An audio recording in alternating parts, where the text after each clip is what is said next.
That was lame. But yeah, it was just she had that happen to her. She just ran into our grandparents, her mom and dad's room, and just like started crying. And so they called the cops and were like trying to figure out what was going on, but nobody was there. And they ended up getting their pastor or something to come out there and kind of do like a little exorcism thing with their. And they're praying a lot, but apparently like it's had something to do with the people that lived there before. Like there was It always does. like there was a girl who had lived there before that I think they said had gotten like molested in that closet actually. And like so I can't remember exactly what like how they found out about that or something, but yeah, it was pretty intense. Well, and it's like you That always was your hear. mom? That was my mom, yeah. Sometimes I forget about that story and then I always remember it's like, oh my gosh, Well, and, like, that's creepy. You always hear stories from your friends, and you're like, I don't know. But once you hear it from your parents or grandparents or something. Well, yeah, and I don't know if I told you about this, but for a while there, whenever we were living up in back before I moved down to Texas, I would have these like it wasn't something that like literally happened to me, but it was always something like a dream that would happen to me, and it was just the scariest things. Like if I had actually said something about the scariest things that ever happened to me, which we lost those videos pretty much because we weren't able to put them up. Yeah.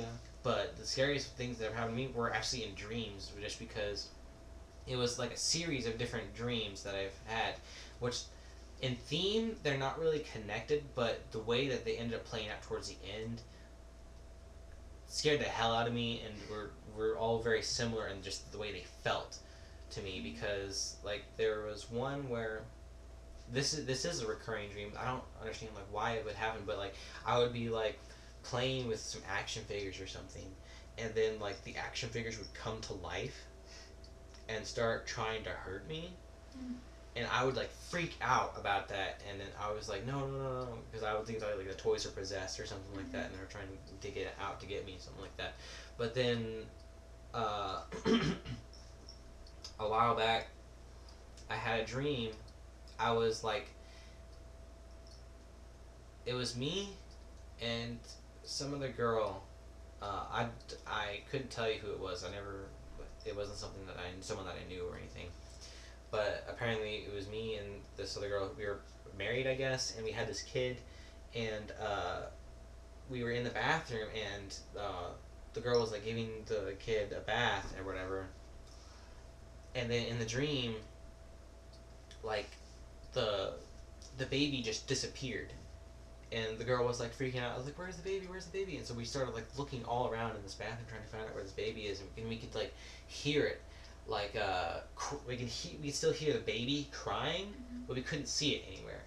And so we were like looking just desperately trying to find out where this baby was, and I don't remember like what my reasoning was behind it or how I knew, but I guess it was just because I could listen to where the sound was coming from, and it was in like a normal kind of bathtub where it was like just the shape, but it's hollow underneath and the outside inside the tub thing, and I was able to somehow in the dream logic, like I was able to wipe away the white covering of it and make it get clear, like it was almost just like sand was on it, and I was able to wipe away, and you could see the baby in between that hollow space, like right in there, and the baby, you could see the baby crying, but like the where it gets even weirder was that the baby, it was still alive, but it was like all of its skin was gone, and all you could see, like it was just there, and I started freaking out. I was like trying to find out how to get the baby out of there. I was freaking out, and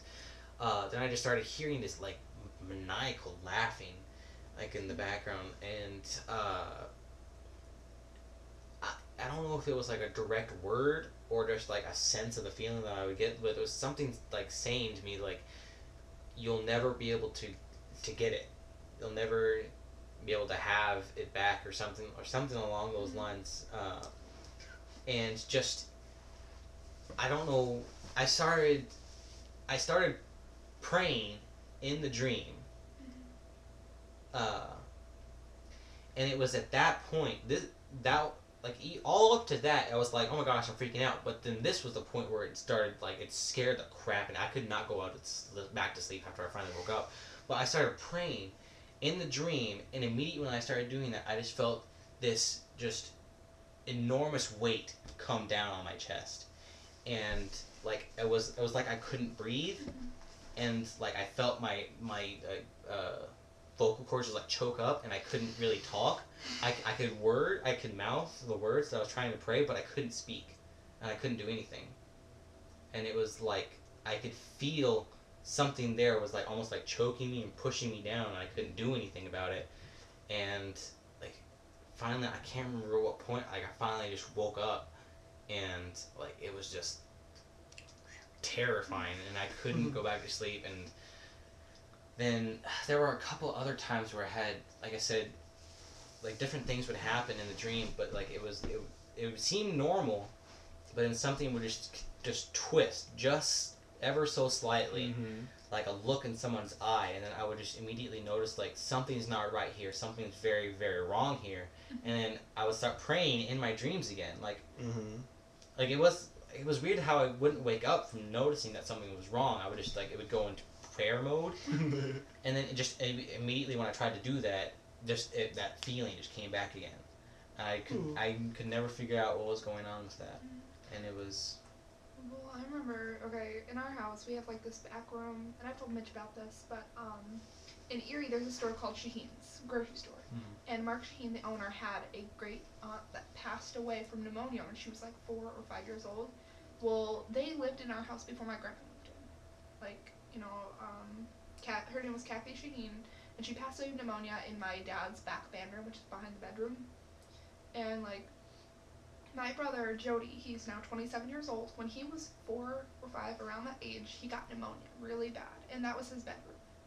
And his mom, Anna, always tells me the story about it, but like, and my sister Josie's told me about it. He was sitting up on the bed, and he was supposed to be in bed because he was sick, and he was playing with his like cars or something, and he kept stealing his sister's dolls. And like, they'd ask him, why are you taking these things? And he goes, because I'm told to. You know, something's telling me to. And they're like, don't steal your sister's things. Well, finally, he stole them again, and his mom's like, what are you doing? And he's like, I'm playing. And he goes, why are you playing with your sister's dolls? He goes, I'm not, she is. He's like, your sister's not in here. He goes, no, the little girl on the bed. And like, for the longest time, he would talk to this girl named Kathy. Well, we did research on it. We found out that the little girl died in there, and we went and talked to the Shaheen family.